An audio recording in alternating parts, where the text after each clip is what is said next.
Salibonani, ngiyabonga kakhulu ngokuthi liklikhe ku video le.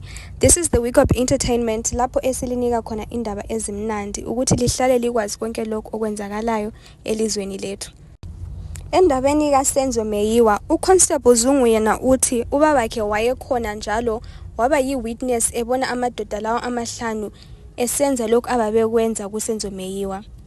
Ugininda ke as lead investigator wadingisisa ke ubaba kaZungu ukuthi akhulume laye abekwazi lokho okwayenzakalayo.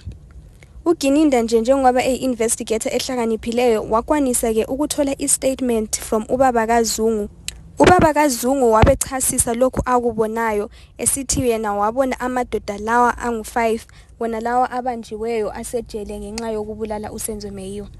Ngemva kwestatement lesi, istatement lesi sabe sidestroywa ke, kodwa ke ukuthi icase le iqhubeke njalo istatement lesi besithathe serious sona sa destroywa akusayenzi. Itestimony ke ekaZungu kutsho ukuthi ayisela ndaba ngoba ayisebenzi ecourt, so kungamahungahunga angela proof. Itestimony ke le ekaZungu akusela evidence yokuthi nguye uZungu owakhuluma esitsho njalo. I-defense yona ithi ngeke isebenzise i-statement lesi esikaZungu esingekhoyo, batsho ukuthi ngeke besebenzise ulutho olungekhoyo ngoba nxa sebekusebenzisa bayabe sebekhuluma amahungahunga angasebenziyo ecourt.